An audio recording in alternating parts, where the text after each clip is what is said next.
오늘 누가복음 8장 말씀을 보는데 두려움에 관한 그런 말씀을 나누고자 합니다. 하루에도 몇 번씩 두려워집니다. 도대체 두려워서 살 수가 없을 지경이죠. 무서워서 방 밖으로 한 발자국도 나가지 못하는 그런 불안한 그런 사람들이 있습니다. 공황장애라는 게 그런 거 아닙니까? 본인은 죽을 것 같은데 정작 죽지는 않는 그런 병이죠. 뭐 사람 어떻게 살겠습니까? 그런 두려워서. 주변 환경이 이리들처럼 나를 노리는 것들로 가득한데 그 가운데서 지금 양처럼 혼자 있는 것처럼 느껴질 때, 총이나 칼 같은 똘똘한 무기가 없는데 세상은 골리앗 같은 무시무시한 그런 위협적인 존재들이 버티어서서 죽이겠다고 위협하는데 어떻게 안 무서울 수 있겠냐 하는 그런 얘기죠. 두려움은 본능이고 두려움은 실존입니다. 성도의 행진을 막아서는 제1의 장애물, 그게 두려움이죠. 여러분 가운데서 어떤 포비아가 있습니까? 불안한 거. 여기 앞에만 서면 맥을 못 추고 가빠지고 호흡이 가빠지고 죽을 것처럼 느껴지는 어떤 뭐 앞에 서면 그러느냐. 광장공포증. 낯선 사람과 대화하면서 발표할 때 이 앞에 지금 나서서 덜덜 떠는 거 똑같은 거예요. 이게 다 공포증 같은 겁니다. 나와 서시는 분들은 두려움을 이기고 용기를 발휘해서 나온 건데 못 나오는 사람이 있다니까. 진짜 못 나오는 사람이 있어요. 천둥 칠 때 두려워하는 사람이 있고 어떤 짐승 앞에만 서면 어는 사람이 있어요. 제 형수님이 그렇습니다. 개를 보면 그냥 얼어버려요. 조그만 꼬마 아이, 제 조카겠죠? 그 개를 데리고 가다가도, 그 아들을 데리고 가다가도 외동아들인데 개만 보면 그냥 차에 들어가서 문 닫고 애는 내팽개치는 이런 정도의 두려움이에요. 어느 정도인지 아시겠죠? 뱀이나 이런 거 보고 바퀴벌레 보면 그냥 그 자리에서 얼어버리는 그런 사람들. 고소공포증, 높은 데 올라가면 뭐 폐소공포증 같은 거, 비행기 같은 거 타지 못하는 사람들 많습니다. 전 굉장히 많이 봤어요. 식은땀 흘리고 이러는 거. 두려움은요, 우리의 개인보다 커요. 태초에 두려움이 있었습니다. 범죄한 인간에게 내가 하나님 두려워하여 숨었나이다. 하나님만 두려운 게 아니라 이제 죄의 형벌이 두려운 거죠. 장차 닥칠 죄의 형벌. 아담과 하와는 먹지 말라는 선악과 따먹었을 때 하나님의 말씀에서 떨어져 나갔을 때 이미 벌써 거기서 죽었어요. 마치 꽃꽂이, 이 꽃들이 원줄기에서 잘려져 나갔을 때 이미 죽은 것처럼 시드는 건 시간 문제거든요. 바로 그렇게 하나님으로부터 떨어져 나간 존재가 두려움 느끼는 건 당연한 거죠. 우리가 시편 23편을 묵상하는데 시편 23편 6구절로 되어 있어요. 6주 동안 살펴보도록 했는데 그 6구절 가운데에서 1, 2, 3, 4, 5, 6절 제일 길고 가장 부정적인 단어가 처음 등장하는 구절이 몇 절이냐? 4절입니다. 사망, 음침한 골짜기, 해, 두려움 이런 단어들이 무더기로 등장해요. 그 이전까지는 낭만적인 단어들이 나오는데 4절부터는 우리를 두렵게 하는 어떤 그런 환경과 양의 입장에서 보자 그러면 그런 푸른 풀밭 쉴만한 물가 어디 하나 있지 않죠. 그곳으로 도달하러 가기까지가 사망의 음침한 골짜기 지내야 되는 때가 있다. 우리 인생 여정이 이와 같지 않겠느냐. 신앙생활의 여정도 같습니다. 언제나 기쁘고 잘 되는 인생은 없습니다. 산에는 높은 봉우리만 있는 게 아니고 산이 높을수록 골짜기가 깊죠. 모든 길이 다 평탄하지 않을 겁니다. 맹수의 습격을 받기 좋은 그런 길목이 있을 것이고 좁은 길도 있지 않겠습니까? 혼자 길을 잃고 넘어져서 뒤집힐 수 있는 그런 위태한 길도 있겠습니다. 생각해보면 우리 인생길이 바로 그런 길 같지 않을까요? 골짜기들, 음침한 골짜기들, 슬픔과 눈물의 골짜기, 실패의 골짜기, 또 원치 않는 질병의 골짜기, 괴로움과 낙심의 골짜기, 외로움이라고 하는 골짜기도 있을 수 있겠어요. 고독, 미움과 배신의 골짜기, 우리 삶에 깊은 상처가 남는 어떤 그런 골짜기를 통과할 때도 있을 겁니다. 해라는 게 뭐냐? 이롭지 못하고 손상을 입히다, 그런 뜻 아닙니까? 사망의 음침한 골짜기를 지나면서 해를 입게 되는 경우도 있다, 양의 입장에서. 2000년 전에 갈릴리 바닷가로 가봅시다. 오늘 본문에서 마태복음 상황하고 지금 평행 본문인데 이 사건이 언제 일어났냐? 마태복음에 의하면은 이게 성인 5,000명 먹고 남는 그 오병이어 떡 5개와 물고기 2마리 먹을 땐 좋았죠. 평안하고 정말 예수님이 경제 문제를 다 해결해 주는 것 같은 무리들이 그냥 아주 신나서 했던 그런 때였어요. 평안한 상태가 계속 지속될 거라고 생각됐지만 그 오병이어의 기적 끝나고 나서 예수님이 제자들을 배 태워서 보내는데 그 배 타고 가는 중에 지금 이런 풍랑을 만나게 된 것이거든요. 여러분, 상황 따라서 좌지우지되는 그런 평안은 진정한 평안이 아닙니다. 상황이 좌회전시키면 좌회전하고 상황이 우회전시키면 우회전하는 그런 상황 따라 가는 그런 평안, 그건 평안이 아니죠. 기쁠 때나 슬플 때나 풍부에 처했을 때나 비천에 처했을 때나 언제나 한결같은 바로 그런 평안이 전천후 평안, 그게 우리가 바라는 평안입니다. 오병이어의 기적의 뒤풀이를 하면서 한껏 만족스러운 기분에 취해 있었을, 그래도 좋았을 시간에 예수님이 흩어버리셨어요. 평안을 흩어버리셨습니다. 이제 광풍이 불어오고 이제 곧 죽게 될 것 같은 초조함과 불안함 가운데 우리를 넣으셨죠. 벳사람 제자들이 예수님을 찾습니다. 주여 주여, 주님의 이름을 2번씩이나 불러요. 2번씩 부르면서 잠들어 계신 주님, 예수님을 깨워요. 그러면서 하는 말이 우리가 죽겠나이다. 삶의 한계 상황에서 사람이 낼 수 있는 말, 우리가 죽겠나이다. 예수님은 뱃사람이 아니잖아요. 바다에 관해서 깨울 사람이 따로 있지. 뱃사람들인 제자가 육군이신, 그죠? 목수신 예수님을 깨우면서 우리가 죽겠나이다 라고 말하는 거예요. 뱃사람인데 그 지긋지긋하게 봤을 그 바다가 무서운 거죠. 삶의 한계 상황에서 내는 말들. 예수님과 함께 있어도 풍랑은 불어옵니다. 이 풍랑을 한두 번 본 게 아닐 텐데 이 풍랑 앞에서 제자들이 이 풍랑을 처음 겪는 사람처럼 허둥대요. 믿음으로 내면을 다스리는 법을 모르는 사람처럼 행동합니다.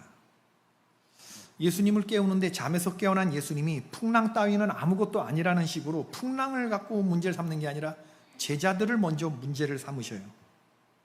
너희의 믿음이 어디 있느냐라고 말씀하시고 바람과 물결을 꾸짖어 잠잠케 하십니다. 배에 물이 들어와서 죽게 된 그런 상황인데 다급해지지 않을 사람이 어디 있겠어요? 그런 상황에 주무시는 예수님이 이상한 거지. 그런데 예수님은 이런 상황 속에서 너희의 믿음이 어디 있느냐라고 물으셔요. 조급함과 초조함과 불안함과 두려움에 당신의 백성들이 떠는 것을 조금도 용납하지 않으셨습니다. 예수님은 제자들의 상황 가운데 두려움이라고 하는 영적인 실체가 본능과 실존이 두려움 느끼는 그게 우리들 가운데서 판을 치고 그게 주된 역할을 감당하는 것을 예수님은 두고 보지 못하셨습니다. 한순간도 한 톨도 그 두려움을 용납하지 않으셨습니다. 왜냐하면 그 두려움을 이길 수 있는 능력이 뭐냐? 그게 뭐예요? 믿음 써먹으라고 줬는데 왜 두려움에 다시 종로로 타느냐? 마귀는 성도를 두렵게 할 어떤 권리도 가지고 있지 못합니다. 아멘 하셔야 됩니다. 조급함과 초조함과 불안함과 두려움은 믿음으로 얼마든지 컨트롤할 수 있는 그런 것들이에요. 풍랑이는 물결과 바람이 문제가 아닙니다. 그런 것들은 위협의 결과일 뿐이지. 문제는 우리의 속사람이에요. 믿음으로 속사람을 지켜내야 되는데 나무에서 나뭇잎이 떨어져서 아무리 치워도 나무가 그 자리에 있는 한 나뭇잎은 계속 떨어지듯이 우리 두려움의 근본이 되는 떨어지는 자리는 어디냐? 그게 마음이라는 거죠. 그래서 이 마음을 믿음으로 컨트롤하지 못하면 우리 안에서 두려움은 계속 맹위를 떨칠 거예요. 풍랑이 일어나도 두렵고 바람이 일어나도 두렵고 배에 물이 들어와도 두렵고 그렇게 악순환을 되풀이하다가 믿음이라고 하는 건 한 번도 써먹어보지 못하고 하나님이 우리를 부르신 지점에서 멀리 떠나죠. 다른 곳에서 그냥 주저앉거나 기절해버리고 마는 그게 우리의 모습이 아니냐. 두려움은 믿음이 사라진 곳에서 피어나는 독버섯입니다. 우리가 우리 자신에게 집중할 때 두려움이 더욱 커져요. 요한일서 4장 18절 보면 온전한 사랑이 두려움을 내어 쫓는다고 했는데, 온전한 사랑은 하나님의 사랑입니다. 우리가 하나님께 붙어 있을 때 이 두려움을 내어 쫓을 수 있어요. 이게 진리예요. 이게 진리. 다른 것으로 두려움을 이길 방법이 없습니다. 두려움은 우리보다 큰 영적인 실제이기 때문에 두려움보다 더 큰 능력을 요청해야 돼요. 참사랑, 온전한 사랑, 하나님의 사랑이 우리 안에 들어왔을 때 우리의 마음이 지켜지고 믿음이 발휘됐을 때 그 두려움이 이겨지는 거지. 이게 무슨 뭐 정신 수양이나 세뇌나 뭐 마인드 컨트롤 갖고 두려움이 이겨지는 게 아니에요. 두려움에 사로잡힌 사람들은 사탄 마귀에게 진수성찬을 차려 바치는 사람들이다. 누가복음 10장 19절에 보면 내가 너희에게 뱀과 전갈을 밟으며 원수의 모든 능력을 제어할 권능을 주었으니 너희를 해칠 자가 결코 없으리라. 우리의 원수인 사탄 마귀보다 뛰어난 예수 그리스도가 우리에게 하신 약속입니다. 근데 두려움은 이런 것들을 써먹지 못하게 만들어버려요. 제가 누구한테 얘기를 들었나? 윤학열 권사님한테 들었나? 장영영 권사님한테 장영영 장로님한테 들었나? 탁구를 치는데 가장 기본은 힘을 빼내네. 힘을 빼는 거라네. 그리고 겁을 먹지 않는 거라네. 시합에 들어갈 때 두려움에 사로잡히면 이 기술이 안 나온대요. 저는 탁구 잘 못 치는데 그게 무슨 말인지 알겠어요. 네. 기술은 있어요. 연습 때는 잘해요. 근데 시험만 들어가면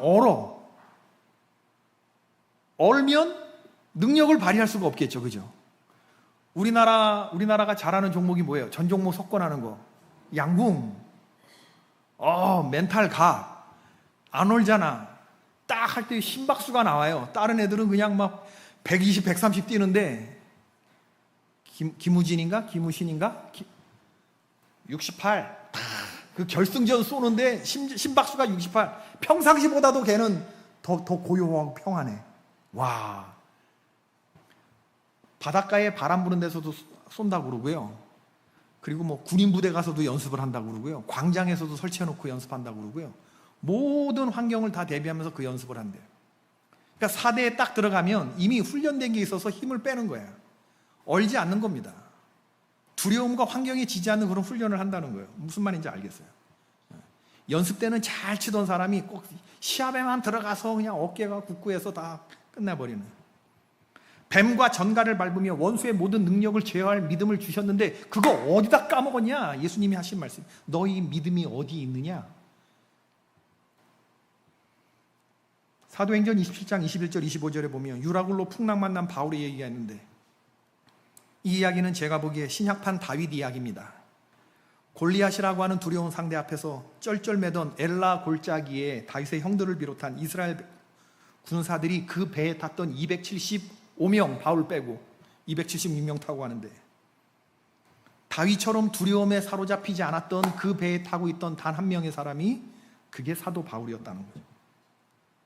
구원의 여망이 보이지 아니하고 배가 항해를 할 때 하늘의 별을 보고도 가는 건데 나침판 삼아서 가는 건데 이게 하나도 안 보이니까 깜깜한 먹구름이 끼어 있으니 여러 사람들이 오래 먹지 못하고 배에 기물들은 이미 풍랑이는 바다에 다 집어 던졌고 다 기진맥진이 있을 때 바울이 일어나서 얘기합니다.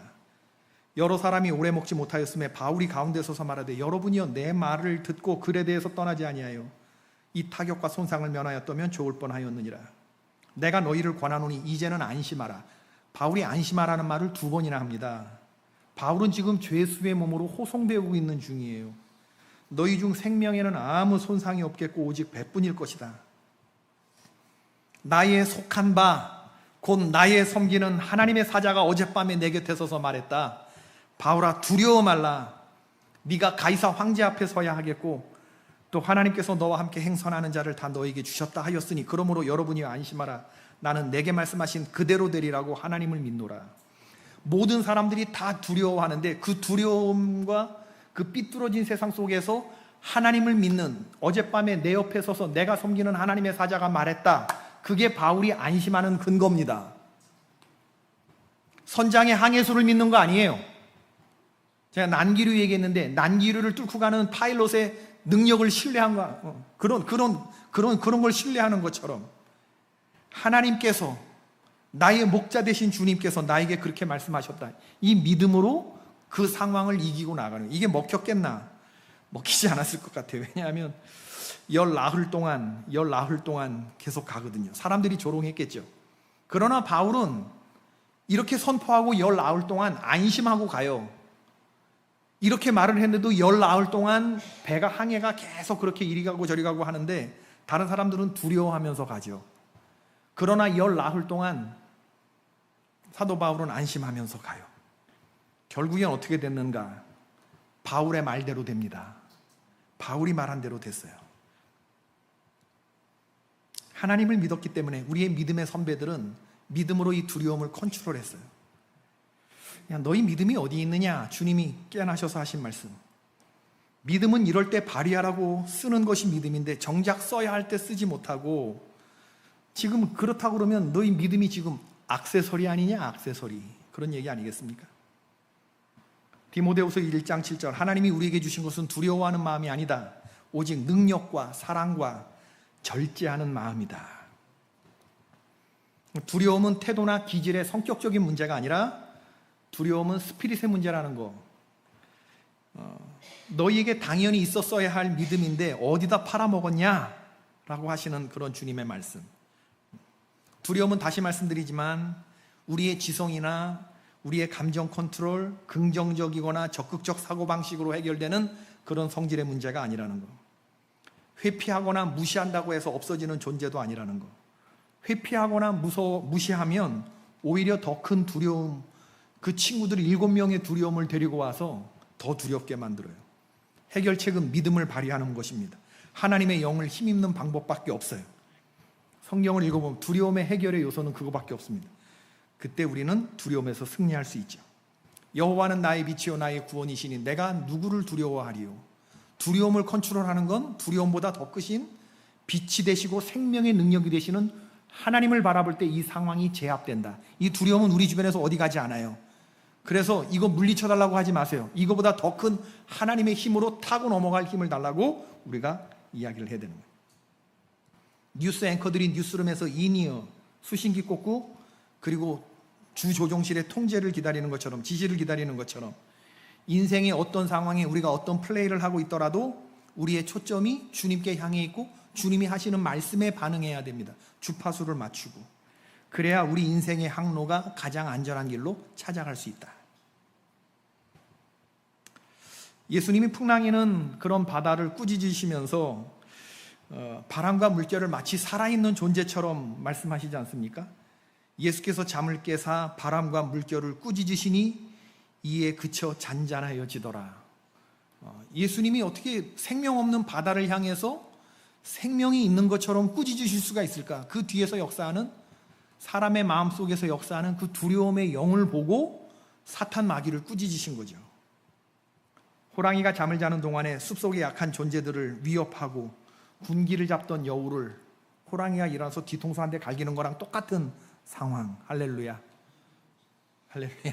저는 그렇게 성경이 읽혀지던데. 두려움의 뒤통수를 한 대 후려 갈기시면서 호랑이가 잠자고 있는 사이에 조그만 다람쥐, 뭐 토끼, 뭐 이런 거 다 이렇게 모아다 놓고, 이리 여우가 막 군기를 잡아. 그걸 호랑이가 일어나고 뒤통수 딱 때리면 나대지 마라.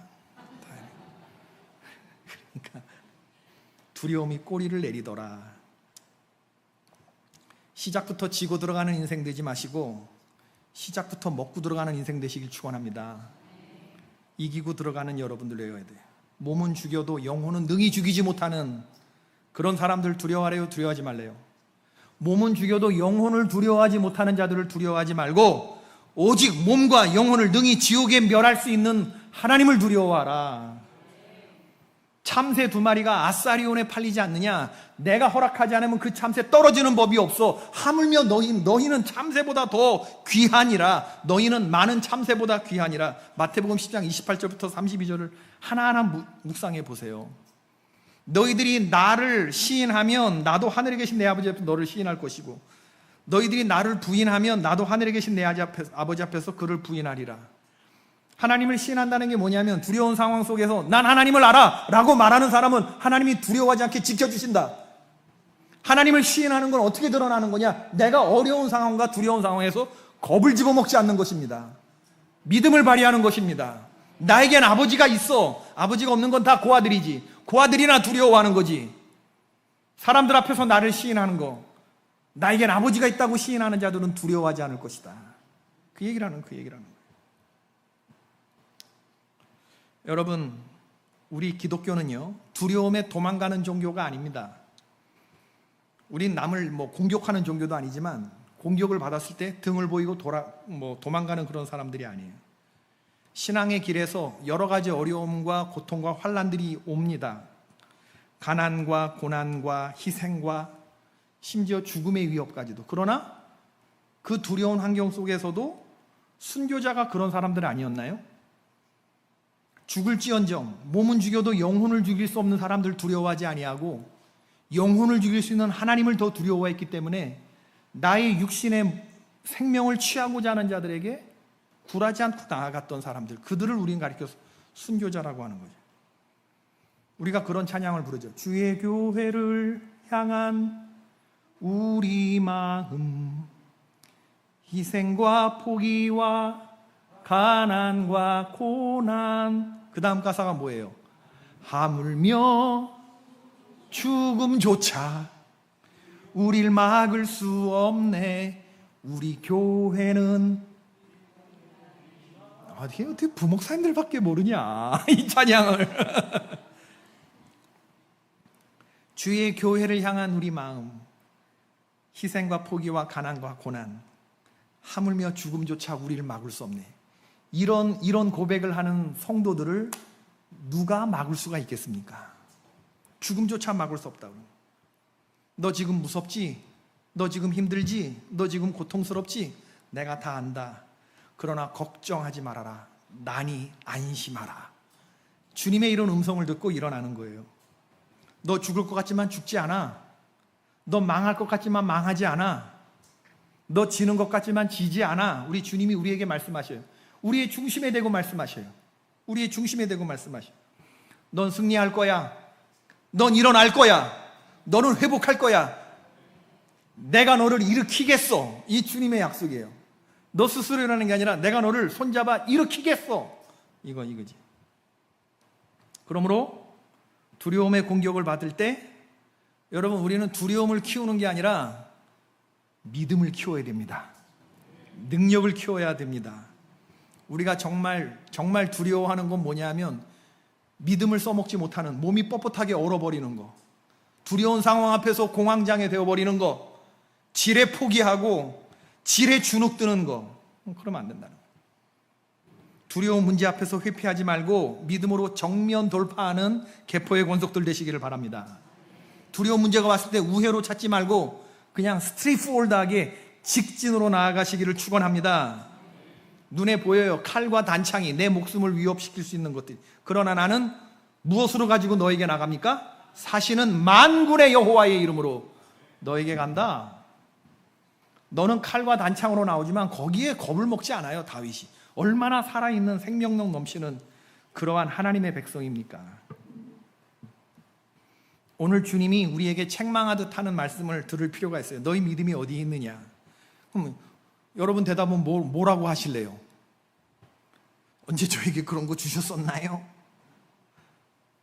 옛날엔 있는 것 같았는데 지금은 없네요. 너 지금 두려움 앞에서 어떤 모습을 가지고 있느냐라고 물으실 때, 저 지금 두려움에 끌려가는 중인데요 라고 말하실래요? 아니면 믿음의 주의 온전케 하시는 주 예수를 저는 바라보고 있는 중입니다 라고 말하실래요? 하나님만 두려워하면 나머지 것들은 두려워하지 않습니다. 두려워지지가 않아요. 하나님을 두려워하지 않으면 세상의 모든 것들이 다 두려워질 겁니다. 우리가 지금 시편 23편을 공부하고 있지만 주변에 바스락거리는 소리만 들어도 놀라서 뛰고 보는 인생 될 겁니다. 그렇게 가다 보면 우리 성도들은 지상길에서 천상길까지 소풍길 가는 사람 아니라 전쟁길 가는 사람들이란 다부진 마음을 가지고 두려움이라고 하는 정사와 권세와 세상 주관자들과 하늘에 속한 악한 영들과 한판 싸움을 벌이는 사람들이라는 생각을 하시면서, 우리는 누구와 혈전을 벌이느냐? 우리를 주눅들게 하고 두렵게 하는 두려움과 혈전을 치르는 사람들이에요. 목사님, 저는 그렇게 뭐 혈전까지는 아닌데요. 피를 흘리며 싸움. 그건 여러분들이 죽어 있는 겁니다. 만약에 그렇게 느낀다면 여러분이 진 거예요. 두려움에. 내가 피 흘려 쓰러져 있는 증거죠. 두려움 앞에서, 풍랑이는 문제 앞에서, 우리 삶에 막 엄청난 이런 문제들 앞에서 내가 어떤 믿음의 스탠스를 취하느냐가 있는 그대로 나의 신앙의 내공이라고 보시면 돼요. 골리앗이라고 하는 두려움 앞에서 사울왕처럼 주눅 들어있는 패잔병으로 살 것이냐, 사실은 만군의 여호와 이름으로 난 너에게 나아간다, 내가 오늘 너를 뵐 것이다 라고 말하는 믿음의 사람을 볼 거냐. 여러분, 믿음이 없어서 가나안 두려워하기 시작하면 그 인생 40년 걸리는 거지만 맞서 싸우면 열흘에 끝납니다. 따라해 보세요. 도망가면 40년, 맞서 싸우면 열흘. 시작. 미친 개가 쫓아올 때 도망가면 돼요, 안 돼요? 도망가나요? 가야 되나? 미친 개가 오면? 전 강아지를 안 키워서 잘 모르는데 개가 올 때 이렇게 딱 도망가면 끝까지 도망가야 된다는데, 돌아서서 탁 노려보고. 개통령 누구예요? 강형욱. 도망가지 않던데요? 강형욱 개통령 딱 보더니 확 노려보면서 딱 이러니까 개가 꼬랑지를 내리더라고요. 아무리 사나운 개도. 도망가면 계속 도망가야 돼요. 맞서 싸우면 열흘이면 끝나는 겁니다. 우리 기독교는 도망가는 종교가 아니라 맞서는 종교입니다. 내가 주를 의뢰하고 적군을 향해 달리며 담을 뛰어넘나이다. 이게 어디 나오는 얘기예요? 내가 외우라고 그랬죠? 시편 1828. 예. 시편 1828이라고 제가 얘기했잖아요. 주께서 나에게 등불을 켜신다. 시편 56편 3편. 내가 두려워하는 날에는 내가 주를 의지하리라. 두려워하는 날에는 빨리 처방을 받아야 되는데, 어떤 처방이냐면 믿음이라는 처방. 누굴 바라봐야 되느냐? 나의 도움이 어디서 올꼬? 천지를 지으신 여호와에게서로다. 내가 두려워하는 날에는 내가 주를 의지하리이다. 믿음의 가오를 세우고 나가는 종들이 되어야 돼. 믿음의 가오. 김동우 목사님이 하신 말씀인데, 우리 교회 전반기 새생명 축제 때 와서 간증 나누어준 천정원 자매가 있었잖아요. 온몸에 머리끝서부터 발끝까지 암세포가 퍼졌어요. 여기까지만 마취를 하고 머리에 드릴에 구멍을 뚫었대잖아. 드릴로. 그리고 여기다가 약을 쏟아붓는, 지금 그런 걸 한다고 얘기했잖아요. 항암 137차. 여러분, 그 얘기를 했잖아요. 그런데 가발 쓰고 와가지고 지난 추석 때 제가 안식월 끝나고 나서 춘천에 내려가는데 여동생 하는 말이, 오빠 천정은이가 하나님 나라 갈 것 같아. 그래서 왜? 그랬더니 이젠 정말 마지막이 온 것 같다고 그러더라고. 지난 추석 때 자기가 운전하고 다니다가 이제 오빠가 운전해주는 차를 타고 왔더래요. 그런데도 얘가 믿음의 가오가 하나도 안 죽었어. 그러더라고요. 암이 무서워서 암의 등을 보이고 도망가면 암에게 진 겁니까? 두려움에게 진 겁니까?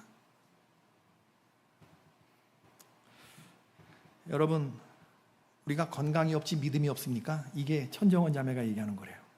내가 건강이 없지 믿음이 없냐? 내가 암에 걸렸지 두려움에 걸렸냐? 믿음의 가오. 싸움은 열흘, 도망가면 40년. 하나님을 믿는다는 것은 두려움과 싸우겠다고 하는 말과 동의어래요. 예수님의 공생의 3년은 매 순간마다 대적들의 위협과 두려움과의 연속이었어요. 헤롯과 싸우고, 바리새인들과 싸우고, 대제사장들과 싸우고, 대적들과 싸우고, 그런 십자가 죽음과 싸우고. 예수님의 공생의 3년을 보자 그러면 매 순간 두려움의 공격이었어요. 예수님은 매 순간 그 믿음으로 이기고 승리하셨습니다. 성경을 가만히 보세요. 성도는 두려움과 싸워서 이기는 사람들이 되어야 합니다. 무서운 것이 많은 세상 속에서 더 많은 것이 나를 향해 흘러 돌아온다는 것을 믿는 성도. 세상에 강해 보이는 건 많지만 그 중에 가장 강한 하나님의 사랑이 우리를 감싸고 있습니다. 그걸 믿으셔야 돼요. 아멘이십니까? 은혜죠, 은혜. 돌아오는 주일도 어메이징 그레이스. 죽어라 죽어라 하는 죽음의 세상 속에서 살아라 살아라 하면서 솟구치게 하는 그 하나님의 절대적인 사랑, 우린 그것을 뭐라고 부른다? 은혜라 부른다. 내 삶의 은혜라고 부른다. 내 능력으로 되는 게 아니라 은혜라 부른다. 주무시는 예수님 깨우시면 돼요? 안 돼요?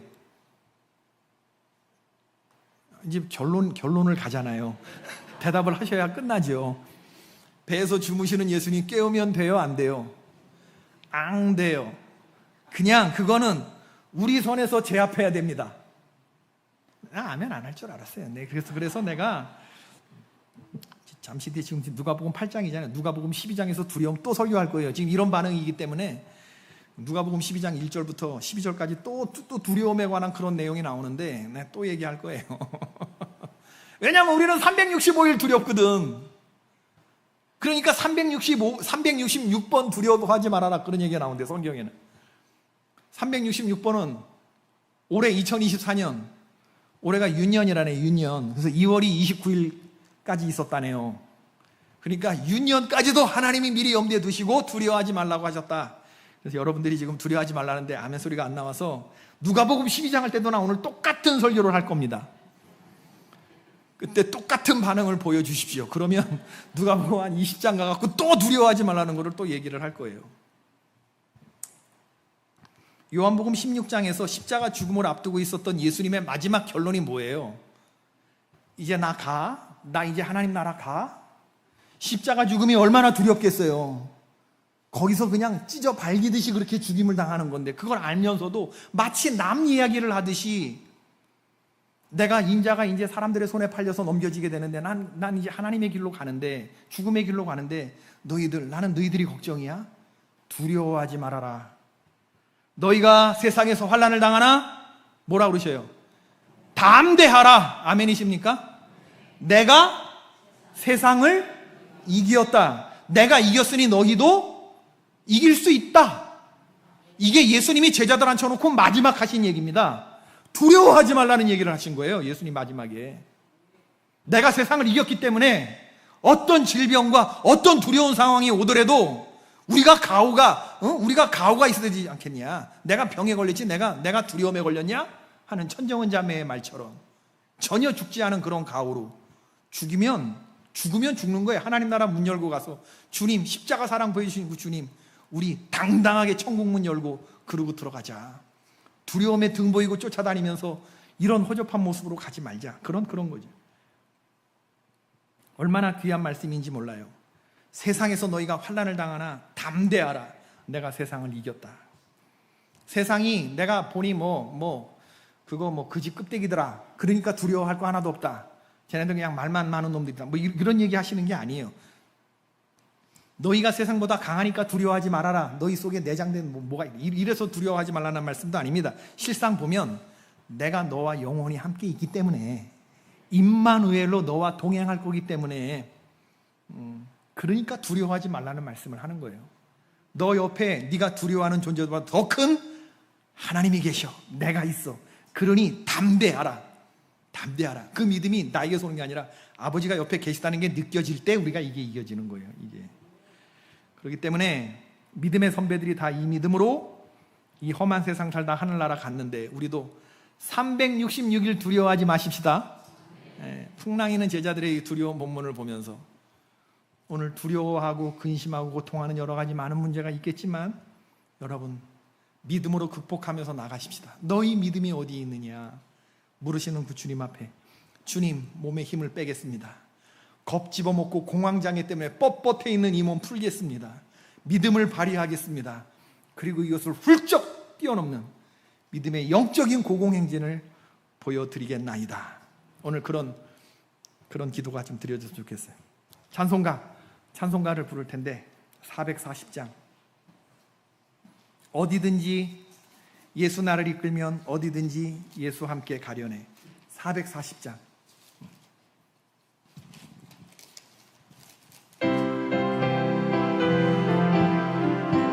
조금 빠르게 어디든지 예수 나를 이끌면 어디든지 예수 함께 가려네. 예수 함께 아니 가면 나 없고 예수님과 동행하면 겁없네.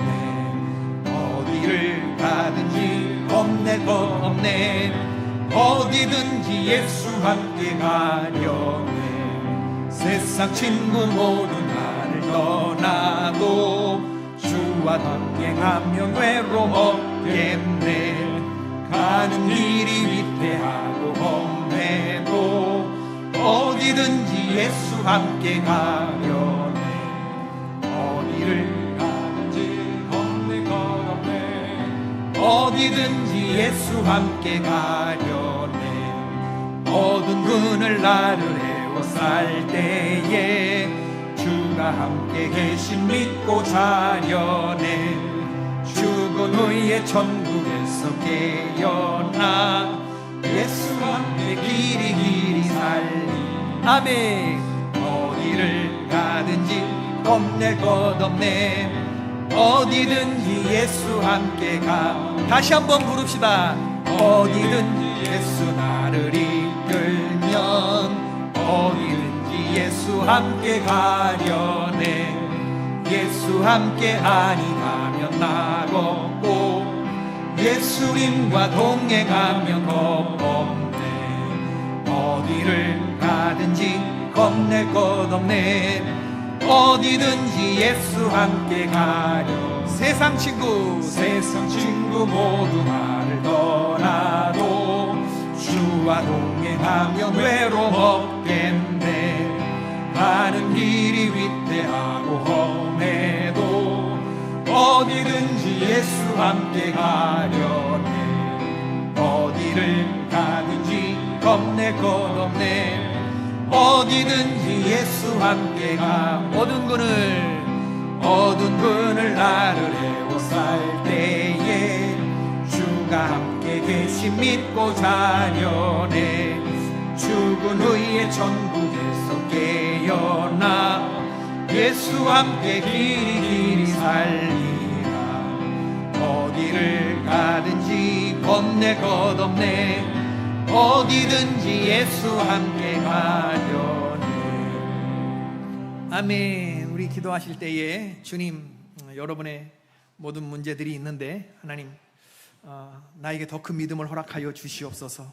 능력을 더하여 주시옵소서. 믿음을 발휘하면서 이 두려운 문제들을 다 이기며 나아갈 수 있도록 은혜를 베풀어 주옵소서. 주님 이름 한 번 부르고 주님 믿음을 발휘하게 하여 주시옵소서. 그렇게 기도하는 이 밤 되시기를 바랍니다. 우리 통성 기도하고 한 30분 이상 기도하시다가 자유롭게 돌아가시기를 바랍니다. 다 같이 기도하겠습니다. 주여, 어디든지 예수 나를 이끌면 어디든지 예수님과 함께 가겠습니다. 여호와 하나님, 인생에 두렵고 하나님 힘들고 위태한 하나님 상황들이 많이 있겠지만 여호와 하나님 어디를 가든지 겁내지 않고 하나님 주님과 함께 동행하며 나아가기를 하나님이 간절히